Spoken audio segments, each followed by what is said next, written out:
Welcome. Hashtag Theversashow is part of an entertainment podcast that exercises our freedom of speech.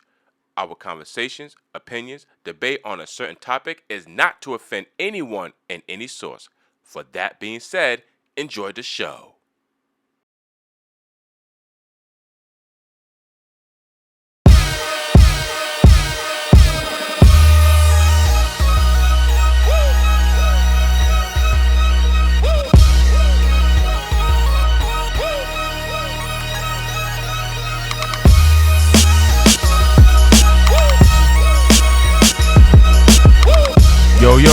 Yo, what's up? What's happening? Welcome to Hashtag The Versa Show, Episode 4.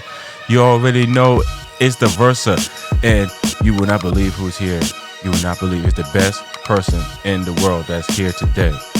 Fraz FR, ladies and gentlemen, is here. What's good, for real? Yo, Fraz, the best thing now is the audio is much better, so these people can hear us a lot, and I did a lot of compression on this thing. So this shows now is better, and it's gotten a lot Easier to transition. That too, a lot easier to transition, and I couldn't do it without your help. Well, you know, bro, this is all your dream. This is all your hard work. I was just there to, witness it and be like, hey, bro, you got this. Thank you, man. I appreciate that. No problem. And then, so what we're gonna get into right now is you were telling me about maybe we was talking about the Phoenix. And then we were talking about Dallas basketball people. That's wondering what we were talking about before. Yeah, we were talking about a lot of basketball. Yeah, I mean, basketball is back.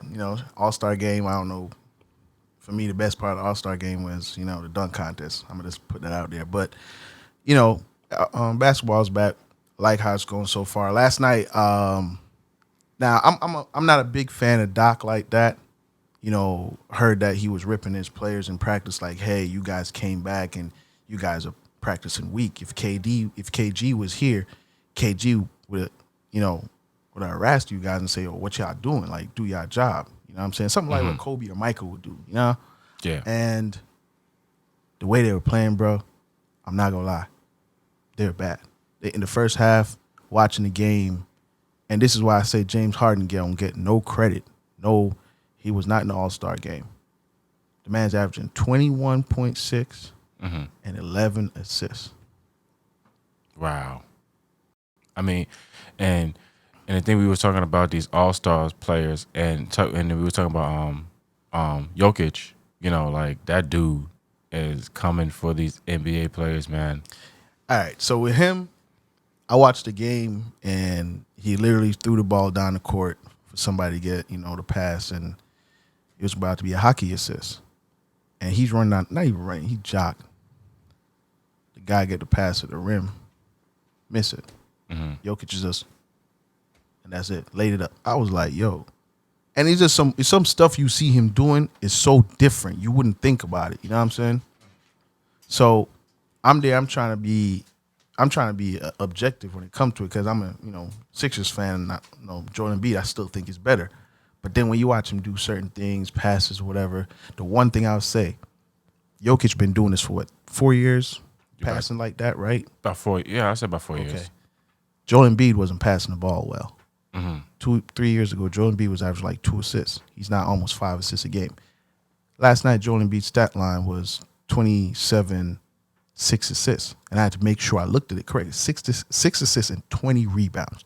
6 assists and 20 rebounds. Mind you, 27, 20. It was 20 or 17. I can't remember. But around that area. And he had 6 assists. I'm looking at this like, Jokic is going to get you rebounds. He's going to get you, points here or there.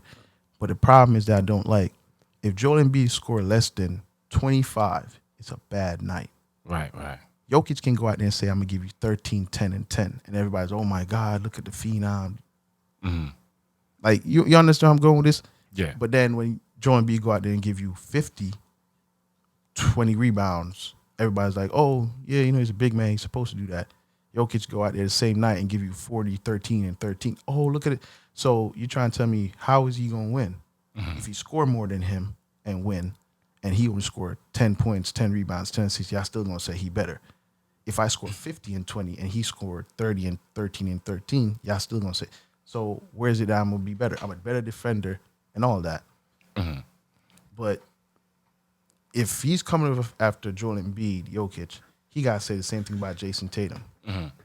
Well, no. Jason Tatum, now he's a whole new different story. Jason Tatum. Can't give him enough credit, man.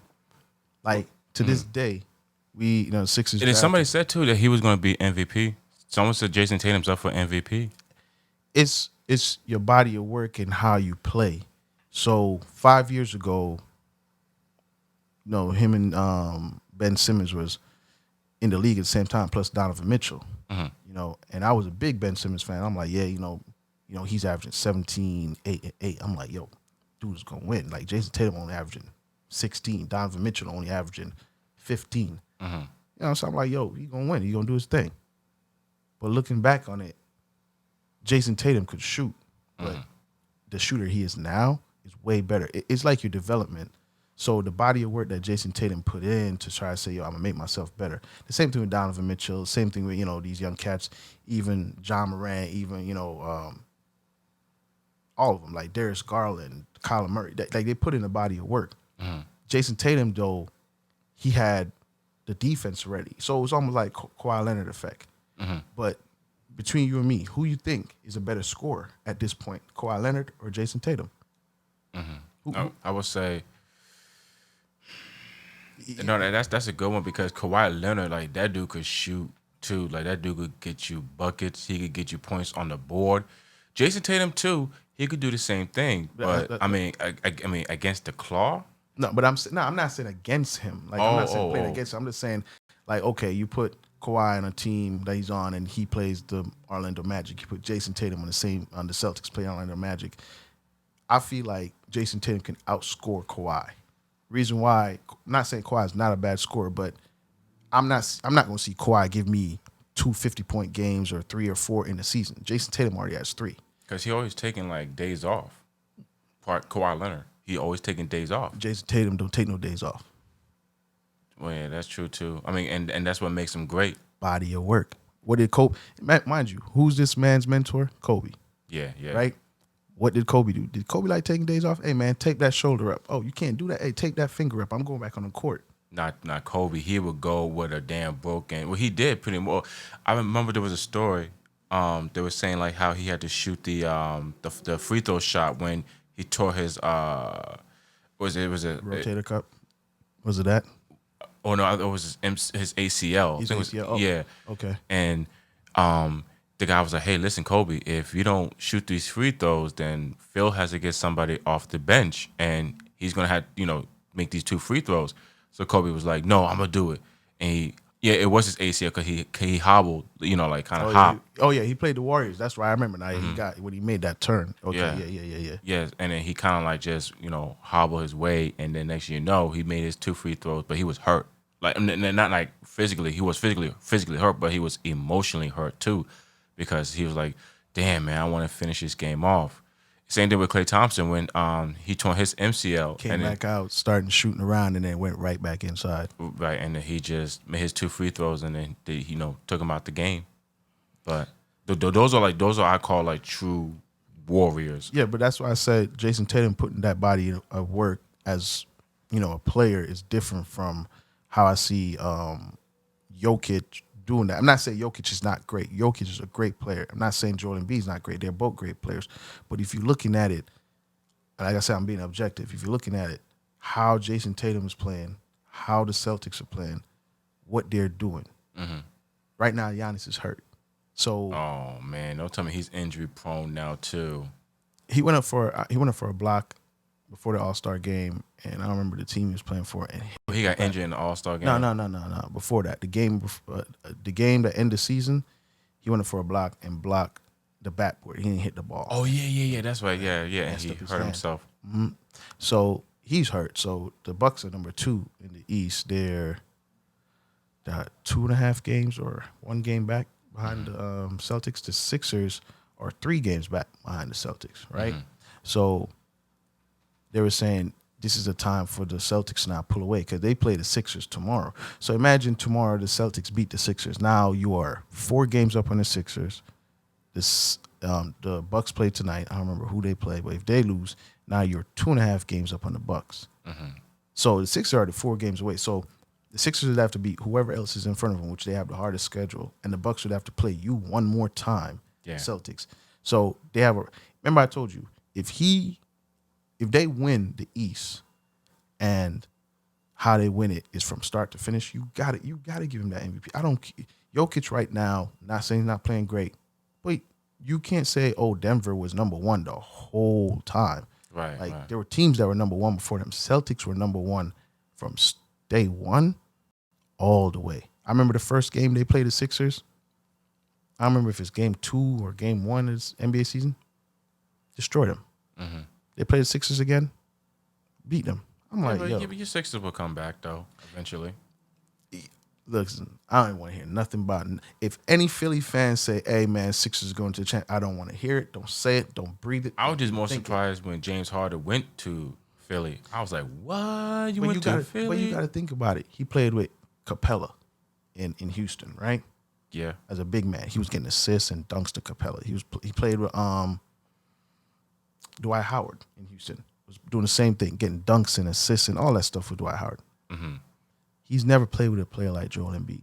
Imagine you're a point guard and you can dribble, shoot, all that, and you don't have somebody to support you. You have guards around you, but you don't have a big man to support you. Yeah. But imagine you have one. Like, this is the closest thing we're going to see to Penny and Shaq, Kobe and Shaq. I don't think there's another one like how Joel Embiid and James Harden is right now. Chris Paul and Kevin Durant. I mean, you can tell he said that because Kevin Durant is really 6'11". I don't care what this man talk about. I'm 6'10". You're 6'11" or 7 foot. And did he play Thursday? Because I think they're supposed to play Thursday. They play tonight. Oh, They play tonight, and he's playing. Oh, this is gonna be very.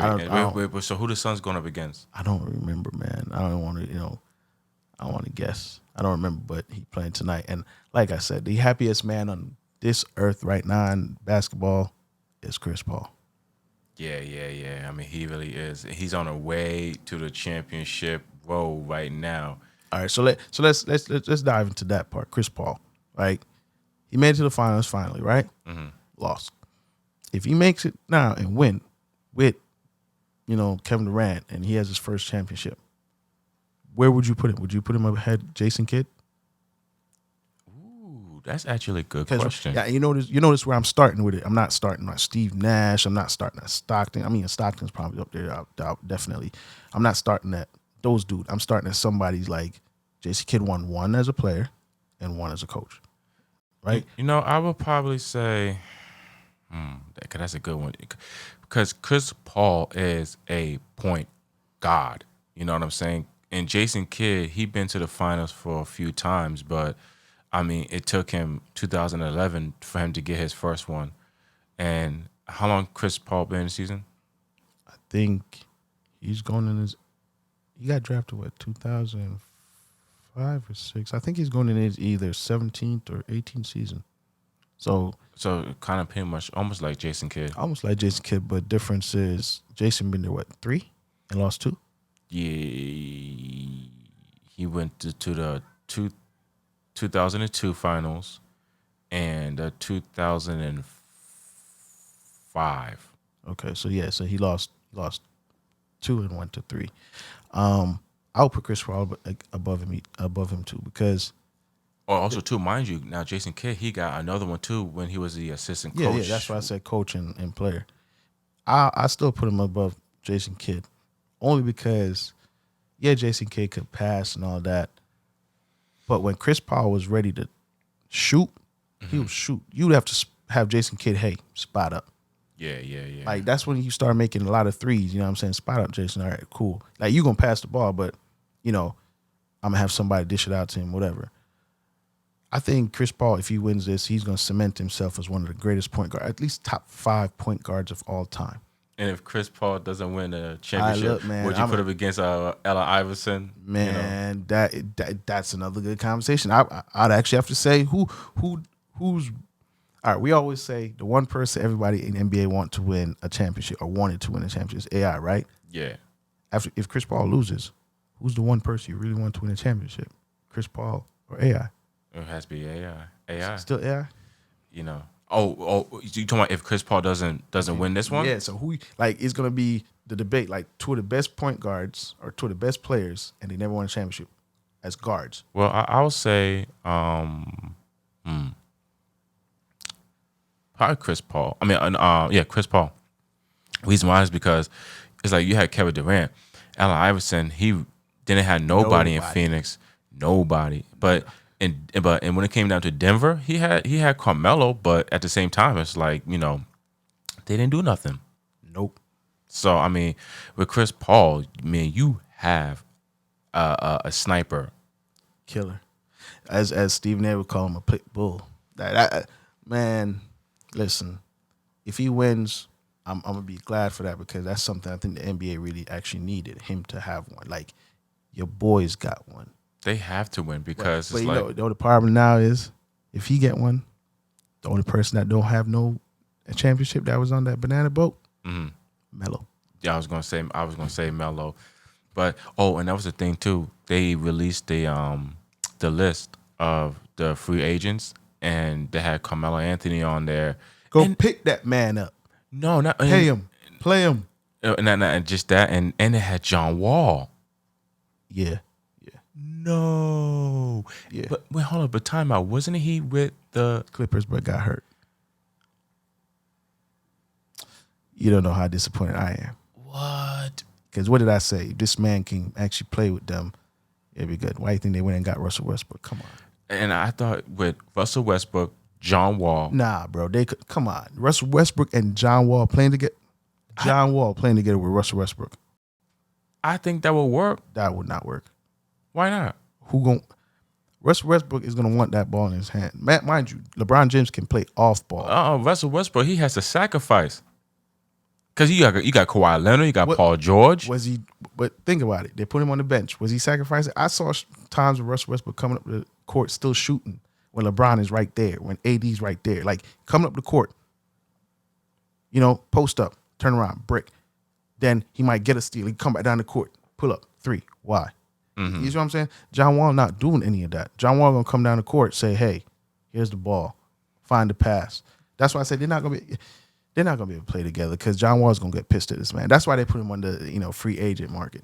Man, all these NBA players, they got to stop with this whole ego. You know what I'm saying? Because it's like it just ain't working for y'all. I mean, it's like from Kyrie, it just ain't working. Russell Westbrook. But if you playing good, bro, right, and you're a dude, it's hard to think about, hey, I'm now losing what I had 5 years ago as a scorer. Like Russell Westbrook was scoring mad buckets, mad this, mad that.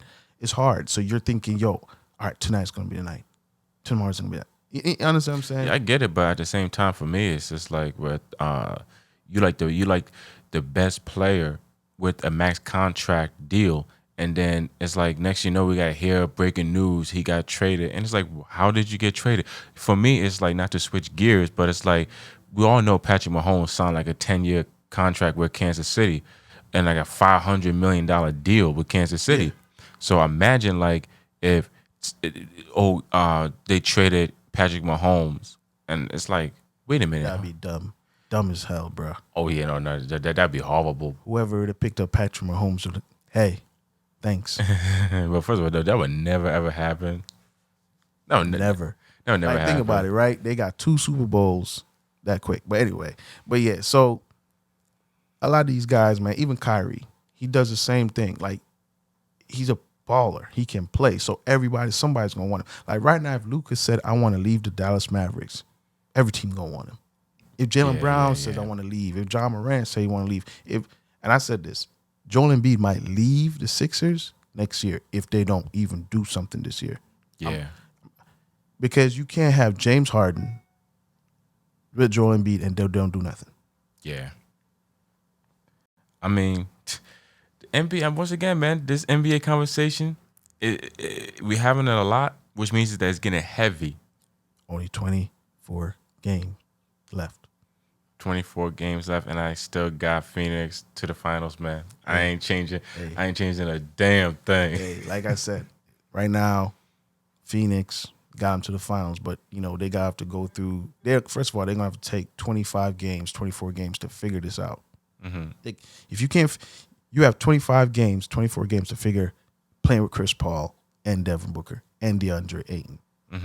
So that's what's gonna be that's the only obstacle I think in their way. Like other teams, because you can easily say, okay, we can start learning how to play with each other if we play, I don't know, the Pacers or play Toronto. Like just get a feel off the game. Okay, now if we go play the Denver Nuggets, we know like, okay, you like to shoot from there. Okay, you have to be right there boxing Jokic out because you like to pass the ball from like stuff like that. Like Yeah, and not even just that with Denver.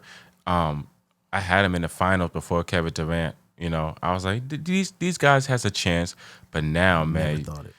Really, Never thought it. Wow. So who did you have in the West before Kevin Durant? I had either the Grizzlies. I think it was either the Grizzlies. Yeah, it was just the Grizzlies. Just the Grizzlies. The Grizzlies? Yeah, because I feel like they're not ready yet. No. It's not that. Look, it's not about them being not ready. It's all about almost. They're almost. It's all about how you're playing. So if you don't step up to the plate when the time matters, that's a problem, right? But I feel like their physicality, they will out-muscle the Denver Nuggets. I mean, Jokic is going to get his rebounds, get his points, all that. But who's going to guard Ja? There's nobody in there. There's no defensive stopper in the paint for Ja. Who's going to guard Jaren Jackson? That's another guy. You can't guard those two. And then you have Bane shooting threes. That's why I thought, before Kevin Durant went over there, that they wouldn't. Not saying, oh, I'm a big Grizzlies fan. You know how I feel about the Grizzlies, but I'm objective. I'm going to tell you the truth. I think they would have won to the finals. And I tell you this, Dylan Brooks, he needs to get his act together, for real. Hey, I thought this man was scoring like 8 points. This man scoring 15, bro. He like, this is how he makes his money. How else is he going to do it? Like, there's some players in the league that, hey, they got that scrappy, attitude. I get that, but, I mean, you getting all these technical fouls, man. You're causing it for your team. Okay, Pat Bev has. And where he's at. Yeah, but I'm saying that you survived in the NBA. Dylan Brooks can score better than Pat because Bev. we all know that Pat Bev can play some good defense, but at the same time, it's like, yo, you pretty much like a risk for your team. Getting all these technical fouls. I understand, but it's just that's who he is. That's what you got to feed off of. It's just okay. Draymond Green. Let's put it in that category, right? If Draymond Green didn't win those 4 championships, do you think the Warriors had traded him a long time ago? Like, say for instance, maybe 2018 came out, they still didn't win nothing.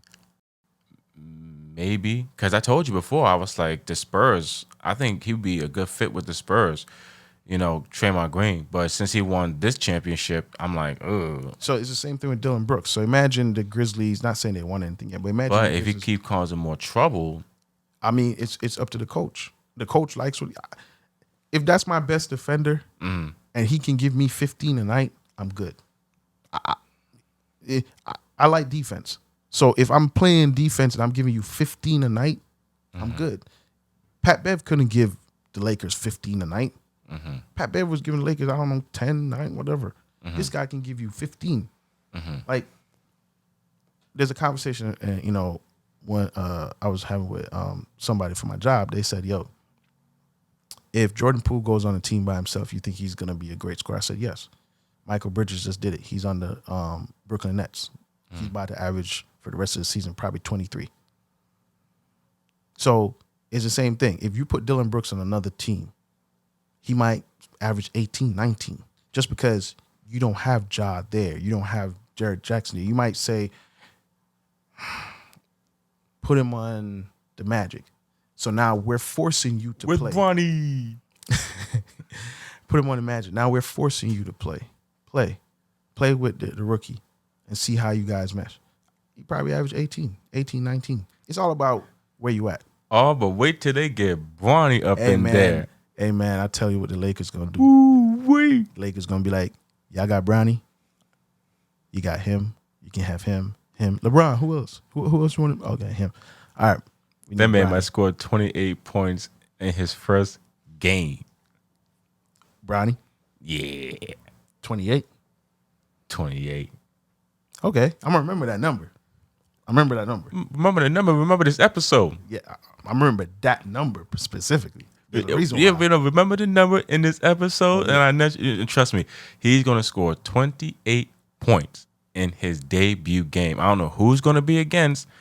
Okay, but then again, hold on. If it was against like a tough team, then I'm like, he might come out. But wait, you think they're gonna say, "Hey, Bronny, we're gonna start you in the first game"? I think so. I mean, if they started his father, the one thing I don't appreciate is that they looking at Bronny as like the second coming of LeBron, and I'm like, again, I told you this before, doesn't mean that's the generational child. Don't think that he's gonna have like that father or mother's like tactics or way better. It could be different. Like I was talking to Mama Dukes. I was like, Mike Tyson. I never seen none of his kids doing boxing, and he's the most dangerous boxer in the world. But we had Muhammad Ali's daughter, Layla Ali. We had Joe Frazier's daughter that boxed. So you have some people that carry on generations. When Bronny gets in, most people is gonna think or expect Bronny to play like his father. And for me, I'm like, look, let this kid be who he is. Don't expect him to be like his father. I don't know how tall he is. People are saying he's 6'2", but I think he's taller than that. I think he's 6'4". I think when he gets in the league, unless something surprisingly change how he plays, kid could probably average between 22 and 25 his whole career. About 20 and 23 his whole career, right?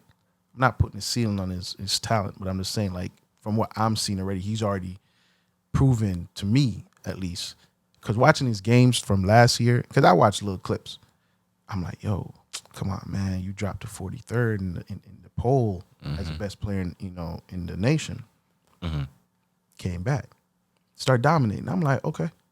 And they didn't, the craziest thing is they didn't move his numbers up. They didn't move him up a lot because you're LeBron's son. We expect you to do this. You got to do something extraordinary so we can move you all the way up. But if it was another player who's given 28, 5 threes, 3 steals, 2 blocks, 4 dunks, y'all would be like, oh, he's doing that for like 4 games straight. Oh, we gonna boot him up to the top 10. I don't know where they boost him up to, but he has it. Yeah. I don't. He's not shying away. I've seen people cross him. I've seen people score on him. I've seen what that does to you as a player, and your dad is a superstar. You've seen it happen plenty of times. Right. Well, didn't phase him. Well, in this generation of this game is a lot different when LeBron first started, in his journey. Think about it, man. This man's playing with kids that were 2 years old, 1 year old. When that kid from the Houston Rockets, he came up to LeBron, he was like, "You play with my dad." Yeah, you play with my dad. He's like, game? Where's Sacramento? And he was like, "Oh man, why you made me feel so old?" And I was like, "Yo, man, that's crazy." And this is his 20th All-Star, isn't it?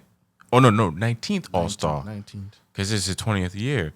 And then, like I said before, the most scariest part is that, he's talking about he could do like 3 more. Yeah, about 3 more years and stuff.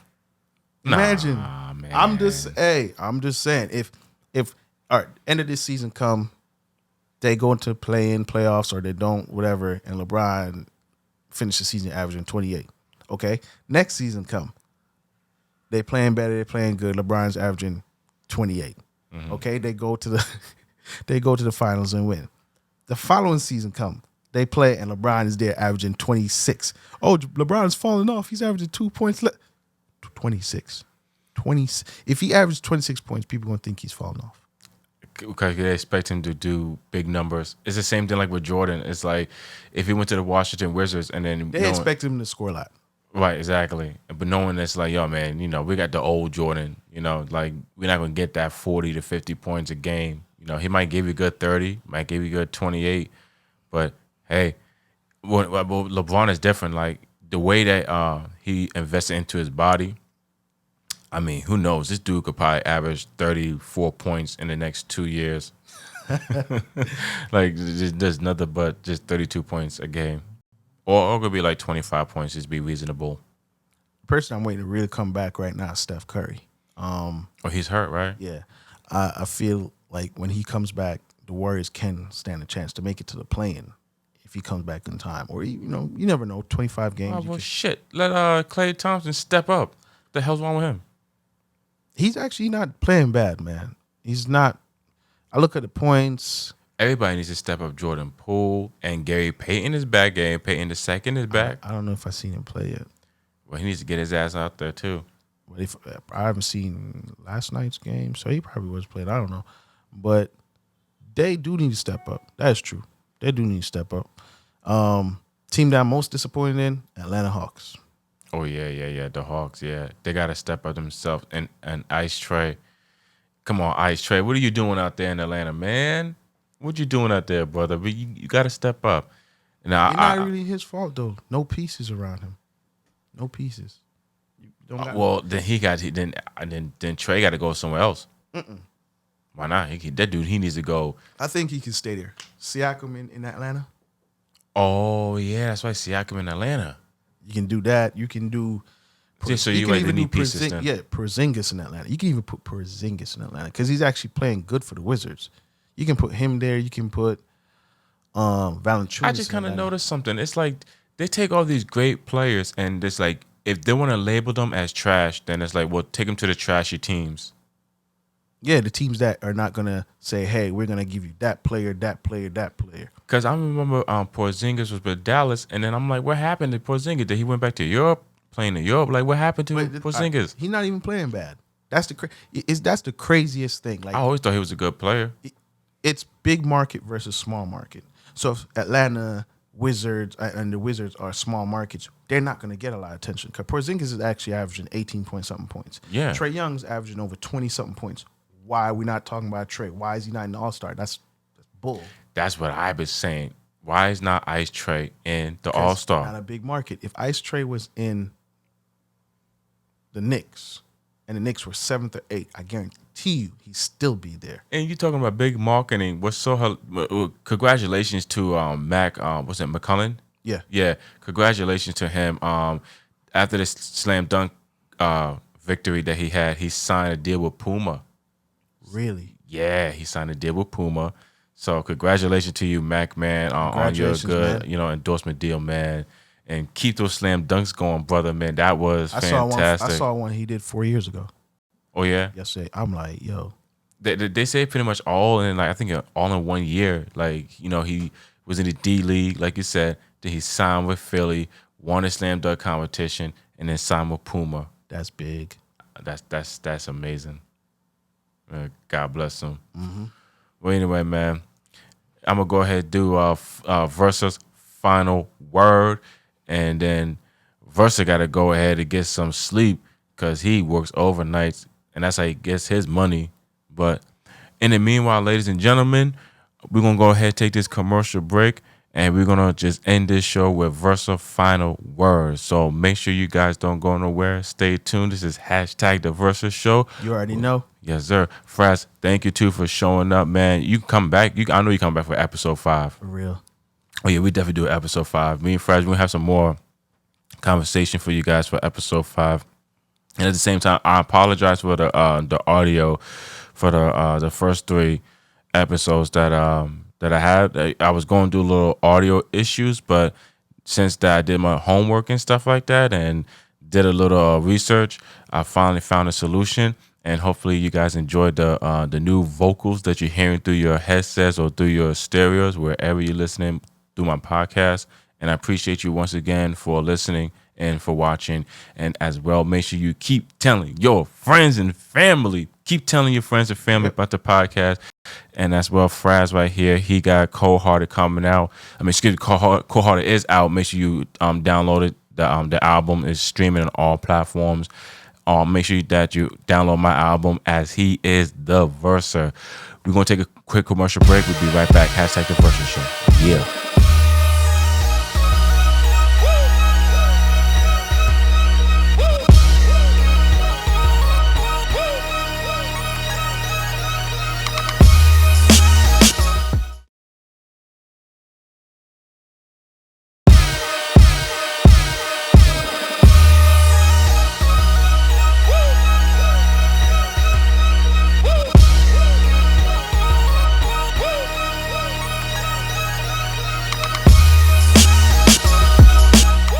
All right. Welcome back to hashtag the Versa Show. This is Versa Final Word. So, as you've already know, Fraz came by, talked, and had a great conversation. But my question is to you guys is, how's your communication skills going with your friends and with your family? I mean, there's a lot of things that we have to talk about when it's going on to this world now as today.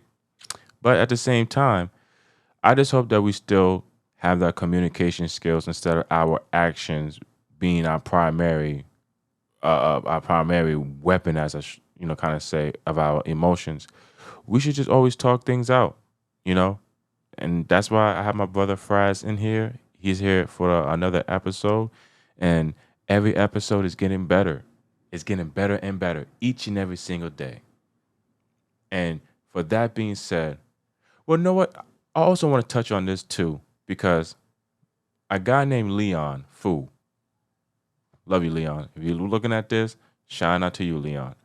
But he told me, he says, for me to keep the fight, never give up. And I want you guys to do the same thing too.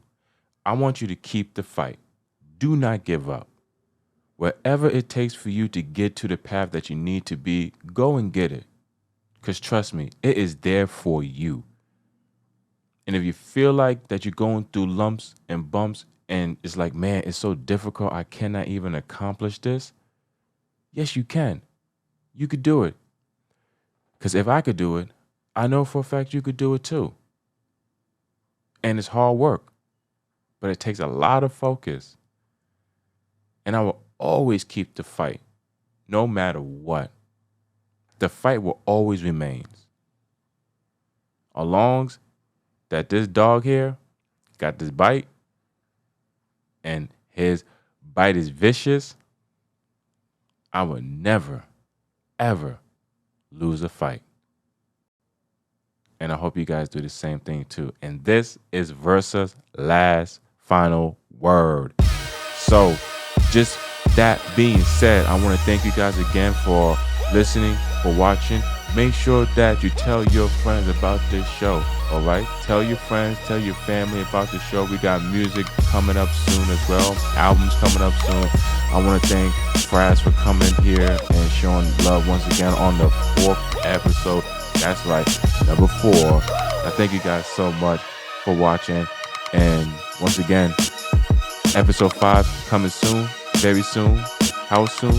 We don't know, but trust me, I know you have an eye on it, just like I have an eye on my new episode. Ladies and gentlemen, hashtag the Versa Show. I thank you for listening. We getting better and better and better whenever. Peace.